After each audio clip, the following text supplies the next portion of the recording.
வணக்கம் உறவுகள் எல்லாரும் எப்படி இருக்கிறீங்க?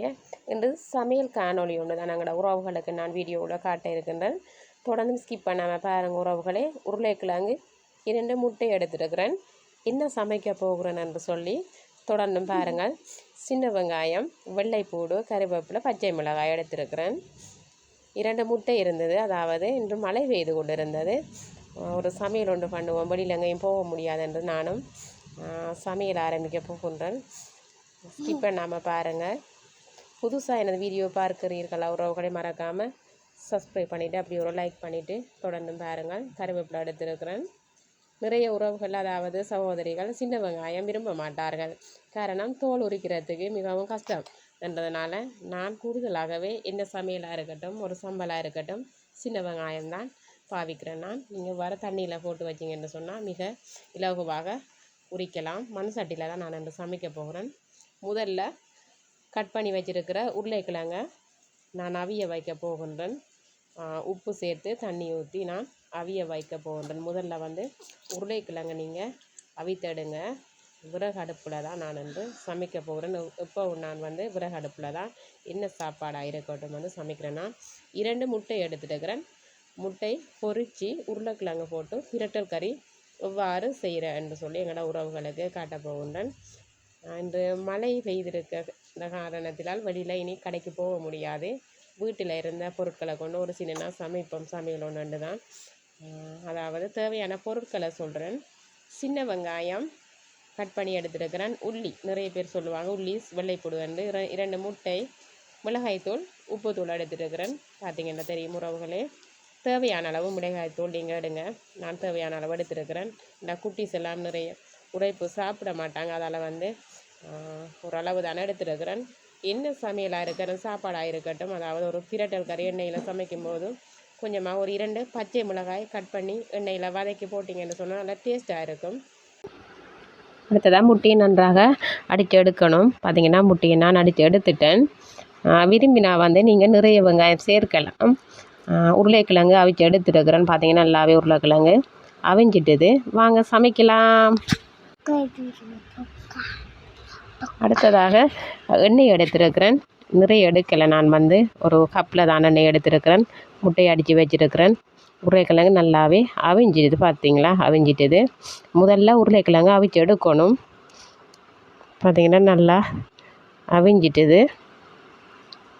அடுத்தது சின்ன வெங்காயம் நிறைய எடுத்துருக்கிறேன். முட்டை கறிக்கு எண்ணெயில் வதக்கி அதாவது பிரட்டல் கறி செய்யும்போது நிறைய சின்ன வெங்காயம் சேர்த்திங்கன்னா நல்லா டேஸ்ட்டாக இருக்கும். இனி மழையும் பெய்து கொண்டு இருக்குது. இனி சமையலும் டைமுக்கு சமைக்கணும். இனி குட்டீஸ்களும் எழுப்பினாங்கன்னா ஒரே டிஸ்டர்ப் பண்ணி கொண்டு இருப்பாங்க. மண் சட்டியில் சமைக்க போகின்றேன். இனி எண்ணெயை ஊற்றிட்டேன். மண் சட்டி சூடு இருந்ததும் தேங்காய் எண்ணெயை ஊற்றிட்டேன். அடுத்ததாக நான் முட்டை பொரிச்சு எடுக்க போகிறேன். பார்த்திங்கன்னா இனி மழையும் பெய்து கொண்டிருக்கு. வெளியில் எங்கேயும் போக முடியாது. வீட்டில் இருந்த பொருட்களை கொண்டு தான் நான் இன்றைக்கி சமைக்க போகின்றேன். 2 முட்டை, உருளைக்கிழங்கு 1/4 கிலோ எடுத்துருக்கிறேன். 2ஐயும் போட்டு ஒரு பிரட்டல் கறி தான் நான் சமைக்க போகிறேன். நீங்களும் இவ்வாறு சமைத்து பாருங்கள். நல்லா டேஸ்ட்டாக இருக்கும். பொதுவாக நிறைய பேர் முட்டை பொரித்து தான் சாப்பிடுவாங்க. பொரித்து சாப்பிட்டாலும் நெஞ்செரிக்கும் அல்சல் பிரச்சனை உள்ளவங்களுக்கெல்லாம் அது நல்லதாக இருக்காது. நீங்கள் இவ்வாறு செய்து சமைத்து சாப்பிட்டீர்கள் என்று சொன்னால் இன்னும் ஒரு பிளேட் கூடுதலாக சாப்பிடுவீங்க. நல்லா டேஸ்ட்டாக இருக்கும். இவ்வாறு செய்து பாருங்கள். எண்ணெய் நல்லா சூடு ஏறின பிறகு தான் முட்டையை ஊற்ற வேண்டும். நான் இனி அடித்து வைத்திருக்கின்ற முட்டையை ஊற்றுகின்றேன். பார்த்திங்கன்னா முட்டை நல்லா பொரிச்செடுக்கணும். நிறையவே அதாவது முருகி பொரிச்செடுக்கணும்ன்ற அவசியம் இல்லை. இப்போ நாங்கள் கறி சமைக்கத்தானே போகிறோம். பார்த்திங்கன்னா முட்டை பொரிஞ்சு கொண்டு இருக்கின்றது. இங்கால விறகு அடுப்பு நன்றாகவே எரிந்து கொண்டிருக்கிறது. மழையும் பெய்து கொண்டிருக்கிறது. இனி சமையலும் டைமுக்கு சமைச்செடுக்கணும். பார்த்திங்கன்னா கூடுதலாக அதாவது நான் முட்டை பொரிக்கிறேன். நான் இந்த சட்டியில் இல்லை மண் சட்டியில் பொரிக்கிறேன் இல்லை அதாவது மற்ற தாச்சட்டியில் தான் நான் கூடுதலாக முட்டை பொரிக்கிறேன். நான் இது கொஞ்சம் கஷ்டமாக போயிட்டு எனக்கு முட்டை அதாவது பொரித்து எடுக்கிறதுக்கு அதாவது மிகவும் சிரமப்பட்டு தான் முட்டையை பொரித்து எடுத்து நான் ஃபஸ்ட் டைம் நம்ம இப்போ ஒரு சட்டியில் முட்டை பொரிக்கிறேன்னா அது நீட்டாக பொரிஞ்சு வராது. நானும் மிகவும் கஷ்டப்பட்டு தான் முட்டையை பொரிச்சு எடுத்தேன். நான் இதில் அதாவது முட்டை பொரிக்கிற சட்டியில் பொரிச்சோம்னு சொன்னால் முட்டை நல்லா ரவுண்டாக அப்படியே வடிவாக கிளம்பி வரும். இது கொஞ்சம் கஷ்டமாக போயிட்டுது எனக்கு. பரவாயில்ல, இனி கறிக்குள்ளே நம்ம இப்போ வந்து வெட்டித்தான் போட போகிறோம். அதாவது நாங்கள் என்ன சாப்பாடாக இருக்கட்டும் அது வந்து சப்பி தானே சாப்பிடுவோம். என்ன ஓகே பரவாயில்லன்ட்டு நானும் முட்டையை இறக்கிட்டேன். அடுத்ததாக சின்ன வெங்காயம், உள்ளி, பச்சை மிளகாய், கருவேப்பிலையை நன்றாக எண்ணெயில் வதக்கி எடுக்க வேண்டும். பார்த்திங்கன்னா நான் நன்றாக வதக்கி எடுக்கிறேன். அதாவது சின்ன வெங்காயம் நன்றாக வதக்க வேண்டும். கூடுதலாக வெங்காயத்தை உறவுகளே நீங்கள் வந்து எண்ணெயில் வதக்கும் போது கருக விடக்கூடாது.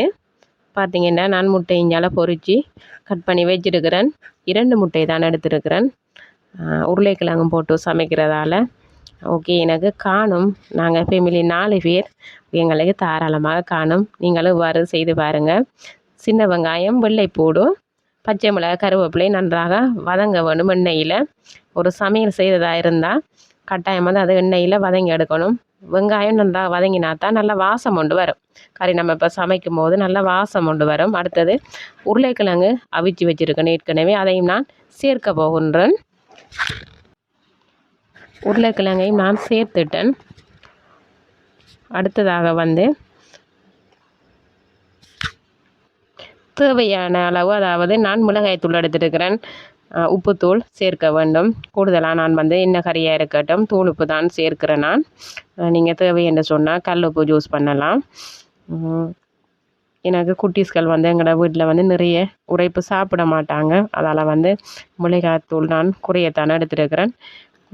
இந்த கறிக்கு நீங்கள் விரும்பினால் கறி மசாலாவும் சேர்த்து நல்லா வாசமாக இருக்கும்.